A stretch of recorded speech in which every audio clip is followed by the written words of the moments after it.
What's up, guys? Welcome back. Today I have a knife that was loaned in by my buddy Kyle, who has a YouTube channel here, that I will put a link down below. Kyle Lamphere.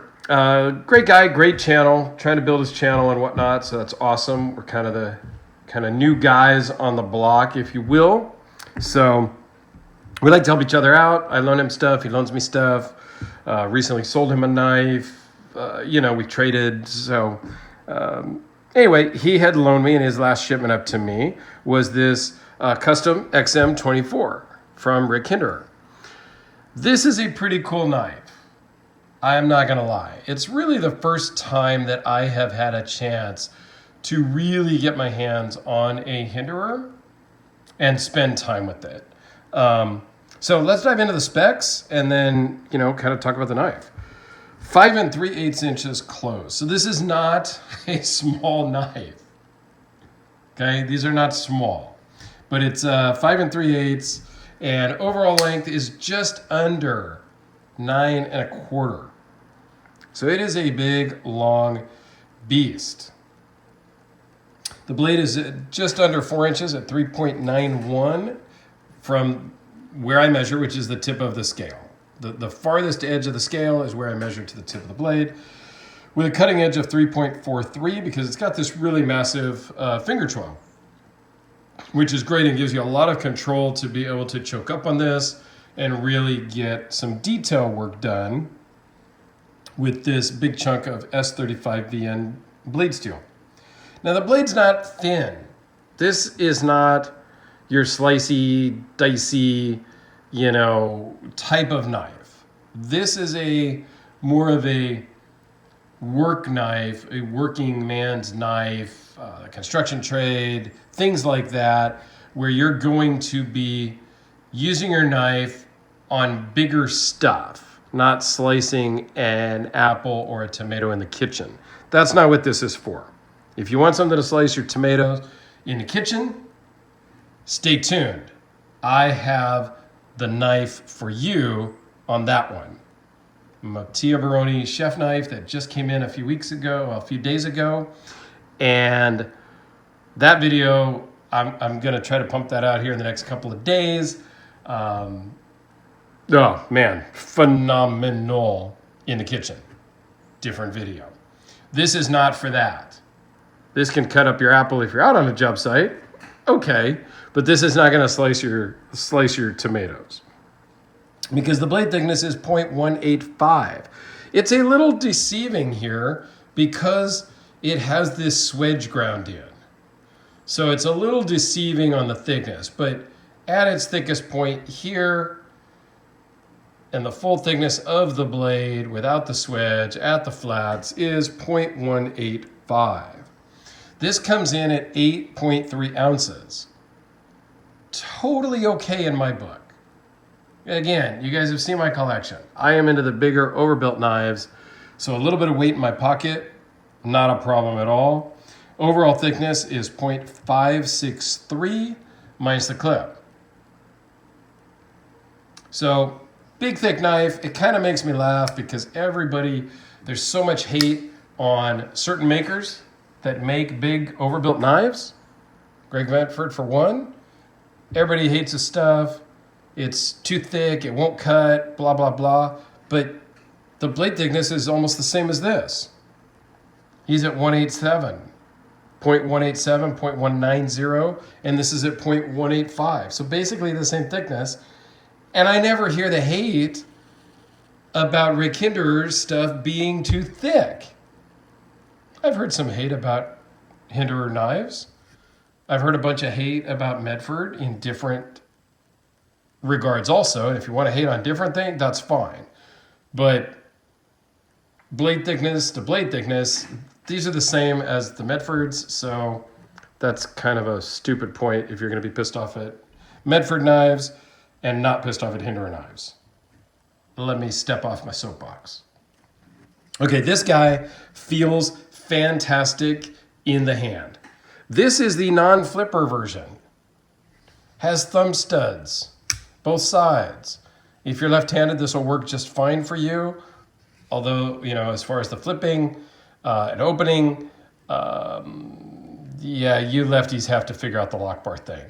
You can not reverse the clip because this is a right-handed only, but a couple of my left-handed friends actually carry their right-handed knives in their left pocket and have figured out how to manipulate it. Good friend of mine, Kevin, he always carries his right-handed knife in his left-hand pocket. He's left-handed, and man, he has no problem pulling out a knife and getting it deployed. So this thing thumb flips open pretty much every time without fail. It takes a little bit of wrist. Let me see if I can do it with no wrist. Okay, but with a little bit of wrist, it works great. And sometimes when you're just right, you can do it without the wrist flip. Phenomenal knife, feels great in the hand. You can choke up on the choil. I enjoy the no flipper tab in the way. I had a ZT version of the XM-18. I don't remember the number now. Somebody will chime in because it's a popular number, but I can't keep track of these companies like ZT and Tucson that only have numbers. I want something that says, you know, it's the Spyderco Hinderer, the Delica, the PM2. I can remember that. Straight numbers, yeah, not my thing. But the flipper tab on that particular ZT always bugged me when I went to close it because there was no way to really get my finger out of the way in time without the flipper tab coming down on my thumb and stopping the blade closing, which I get as a safety thing so you don't chop off your thumb, but it was an annoying thing and I quickly flipped that knife. So let's zoom in a little bit because this one has a great stonewash finish on the blade. I love a stonewash. I've talked about that many times. And then it's straight up tumbled titanium on the scales with a nice milling pattern. Jimping around the sides doesn't bother me. On the lock side, it has the same milling pattern, which, if it were mine, I would prefer to have a smoother side on the lock side because it kind of is a pocket shredder. It grabs onto my pocket and pulls on the seam hem of my pocket, and it's not awesome, but it is what it is. I do love the fact that you can barely see the blade steel stamped in there or lasered in, you know, however, marked in. I love that. The blade is clean. You got Hinderer right here, you got the blade steel right there, and that's it. That's it. No other branding, no other hoopla. It's just a very clean and sterile looking knife, and I love that aspect. Lockup is great. Unlocks super smooth. Something about the unlocking of this just feels different than most every other knife that I have. I can't really put my finger on it, but there's no effort. There's no stick. There's no friction. It's like literally just the pressure of the lock bar, which is not much. There is an over travel stop built in. I don't know. There's just something about the unlocking that is different than every other knife I have. I don't know. All in all, this is a great knife. Kyle wanted me to actually use it and abuse it a little bit, which I did. I broke down a bunch of cardboard today, and you know, it worked great. This one needs a little bit of a sharpening. It needs a bit of a sharpening. It did before I did my stuff. So other than that, though, it worked effortlessly. It felt really good in the hand the whole time I was doing that. There's no hot spots from the clip. You can feel the milling, but it's not uncomfortable. So it's the right amount of grip. If your hands were wet or gloved, it would give you the right amount of grip and traction. So I think all in all, this is really a phenomenal knife. But again, it's not for slicing and dicing. It's for breaking down cardboard, opening up, you know, the straps on pallets, you know, that type of construction-ish work, this would be great at. You know, cutting open bags of, you know, concrete and dirt and stuff like that. This would be great for that type of work. It does have a lanyard hole here if you need to. Really nice standoffs. I do like the standoff thing, especially when they're machined like that. It just makes them look really good.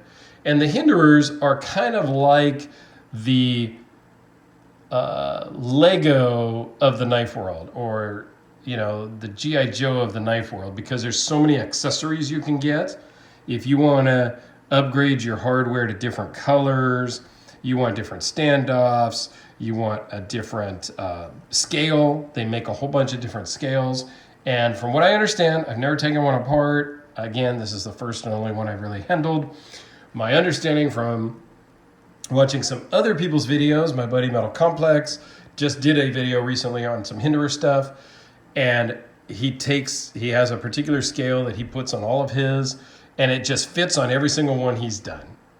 So, and that's, to me, really good attention to detail when they're building the knife, because if the part can come off of this one and go on to that one, no problem, completely interchangeable parts, and then it still fits, functions, and is perfect, that is high tolerance manufacturing. That is awesome. And they allow you to take them apart. I don't think there's any warranty issues with that. Again, I'm not a Hinderer expert, so correct me if I'm wrong. They have different pivots where you can actually have some, you know, one with bearings, washers, or bearings, phosphor-round washers, or Teflon washers, and you can pick and choose and change them at will. So, you know, if you're going to build a knife like that, you know it's got to be quality so that somebody could just take it apart and change it from bearings to Teflon washers because they're bored that afternoon. I don't know. You know, again, first one I've had, my brother has had a lot of different Hinderers and has always seemed to like them. So I'm very grateful for Kyle for lending this to me. I think this is the last one of yours that I have. So I will get this shipped back out to you this week and get back to you. And I think I have all mine back from you. I don't know. I realized today that I need to start making a better list when I send stuff out to people to loan, because I've kind of forgot who has my stuff. I don't think Kyle has anything. I think Alex has something. Alex's knife box, so great shout out to him, good buddy of mine. And Therapeutic Edge, he has a couple of mine too, and we are actually going to get together in person because he's also in Northern California, him and his wife, Women Carry Knives. We are going to try to get together next weekend, first weekend of August. I guess this is the first weekend of August. But anyway, we are going to try to get together in person next week so that I can get my stuff back from him, probably loan him some other stuff, and just get together and chit-chat in person. So that will be an absolute treat. So anyway, thanks for watching, guys. This is the Hinderer XM-24 non-flipper version, which I think I actually prefer better than the flipper version.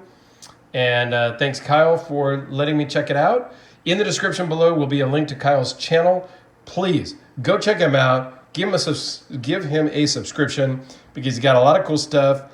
And he does a lot of topics, not just reviews. I mean, it's all knife related, but he talks a lot about different aspects of knife collecting and YouTubing and things like that. So go check him out. I would appreciate that. Thanks, guys. Have a fantastic day, and we'll see you on the next one.